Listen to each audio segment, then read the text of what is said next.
Hi, I'm Diana, and I'm about to show you how to sharpen your skates without destroying the rocker. When I talk about rocker, I'm talking about the profile of the blade as it touches the ice. As you can see here in the center, the blade is touching. On the toe and on the heel, there's space. And I'm going to show you. I'm going to bring the toe down, bring the heel down. Toe, heel. That's rocker. When you lay this thing on its side, it carves into the ice and cuts that shape. That allows you to turn. So it's very important not to destroy the rocker by wrongly sharpening the skates. The Nordic skate has a different profile. It has more rocker. It has a longer, more gentle leading edge, which allows you to lift up over rough spots. And the back end of the blade comes up off the ice more too. So it's just overall a lot more rocker on this blade. You want to keep that. If you destroy it, you're not going to be able to turn. They're not going to handle well. So it's really important to sharpen your skates correctly. Do not bear down on them as you're sharpening them. The jig you use and how you use it is really important. The best jigs are the speed skating jigs. And with the Nordic skates, I make do, and I try to do with that jig what this jig does. And I'll show you ways of doing that. Important, every time they go in the same way each time, because as precise as this jig is, it's a very nice jig. It's made by humans. Oh, it's machined, but it could have imperfections. So if you put your blades in the same way every single time, you're going to create a flat surface that's equal on both skates. You go and swap sides, you're going to start rounding your edges a little bit because there might be a slight imperfection, and now you're not lining it up the same way. So I put my skates in like they're oriented as if they're on my feet. The other thing that's really important is to make sure these little stops come off. When you sharpen, these things come off. But they are there to get everything lined up perfectly. You want to get the rockers exactly lined up. If one is a little ahead of the other, then the stone is going to be dipping on one and rising on the other, rounding your edges. This has a backstop right there. And you bring these up right to the top, right to the back, right to the top, right to the top. You check all around to make sure everything lines up. It's absolutely in the back, it's to the top, and it's to the top. So those skates are in a good position right now to be sharpened. And then you remove these little guides. And then you would start sharpening. Another part of getting the skates in the jig the same way every time is to even have the back of the blade at the same end of the jig each time. So I have my name on this for when I go to races, but I only put my name on one side. Okay, so I know that when I'm looking at this thing straight on and I see my name, the backstop is to my left every time. So the skates never go in this jig in any other orientation. The jig comes apart for putting in your suitcase when you go to races. But I even have the pieces labeled. So when I put my jig back together again, it's always the same. Unfortunately, my Nordic skates don't fit in the speed skating jig. So I use a Nordic skating jig, which is okay. It's not ideal, and I don't get as good an edge. There's no backstop. Yes, we have these guides, but there's no backstop.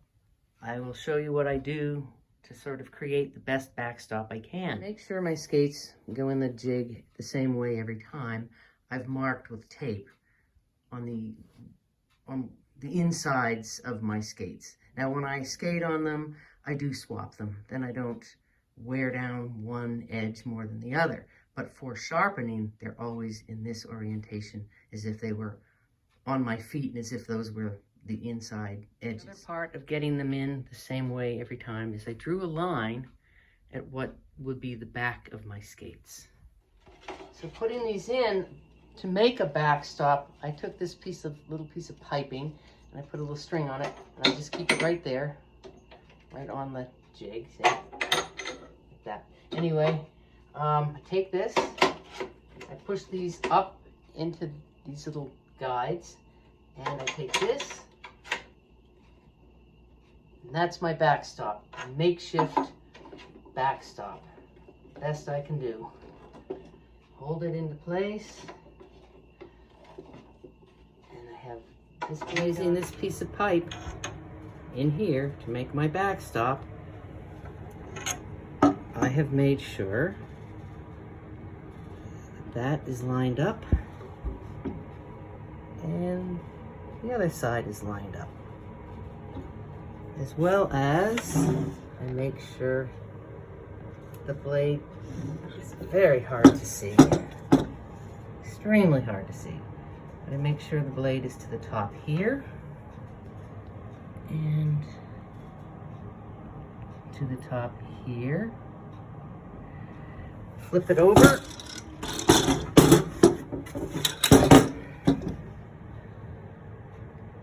To the top here. And to the top here. Underneath, they're oriented with the tape to the inside every time. Here's another solution, 2x4s. A lot of people don't have a jig, they don't want to go out and buy a jig, and they don't particularly care about razor sharp edges. And unless you're using a speed skating stride on black ice, super sharp edges don't matter that much. I enjoy riding a sharp edge. That's all I ever want to ride. So I get picky. This will do for a lot of people. You can build a jig. You can use a square and make all your angles perfect. You can put a backstop on it. Or you can just use 2x4s. And you know what? The bindings, right? The bindings hit. Oh, there you are, right? So the bindings are on the skates in the same place, and that can be your backstop. Somewhat. I mean, it's rudimentary, but it'll work. Here are my tools for sharpening my Nordic skates and my speed skates. The only difference is I use a different jig for the speed skates. These aren't necessary for the everyday Nordic skater who just wants to go out and tour and have a great time. If you want a really good edge, that's great. But for most people, this is really all you need. This sharpening stone, which has a coarse side and a smoother side, and a deburring stone. I will show you about the polishing stone, because if anyone that does want a really good edge for that black ice, then that's how to do it.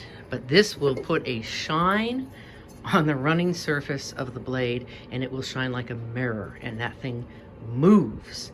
The blue is a 40 micron grit, the green is a 30 micron grit, and the 3 micron grit is pink. And those are the replacement strips. I get about half a season out of that before I need to replace. Starting with the coarse side of the stone, I'm going to go back and forth on the blade, applying no downward pressure at all. The weight of the stone is the only pressure downward. I go the full length of the blade,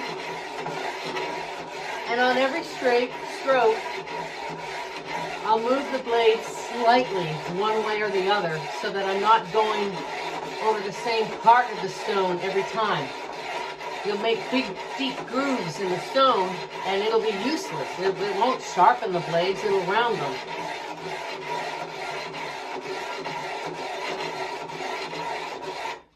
I'll do that until I have a burr on both sides of each blade.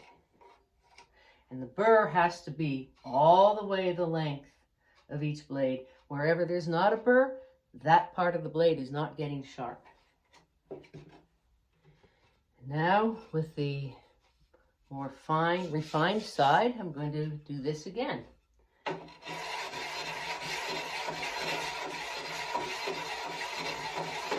I'm going the full length of the blade, and I'm not putting any downward pressure on this stone. To keep the pressure equal, just the stone's weight never changes. So if you use that, and that only, you're not going to bear down in one spot and change the shape of your rocker.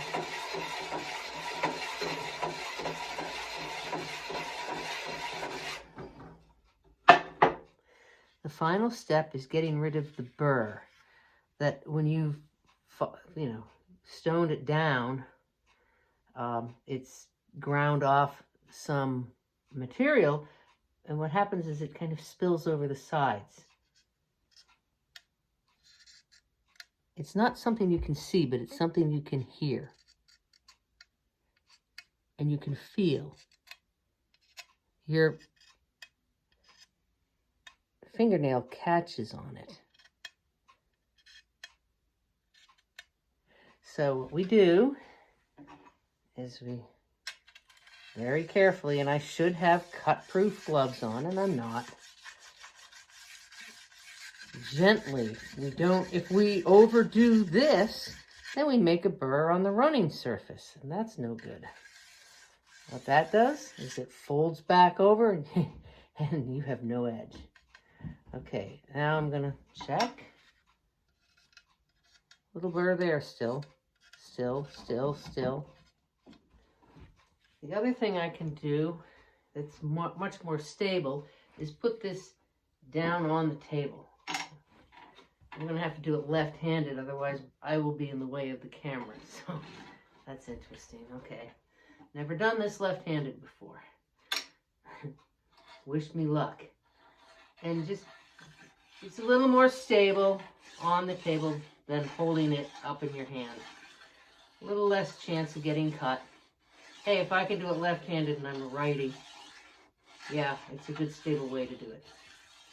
Very gently, back and forth. You don't want to do it too hard and create another burr on the running surface.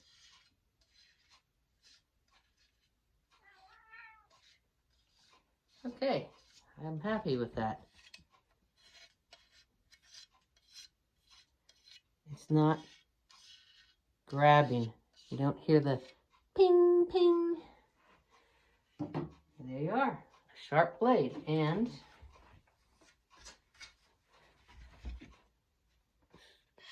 finished product. Look at all the fingernail coming off of there, and you can hear it.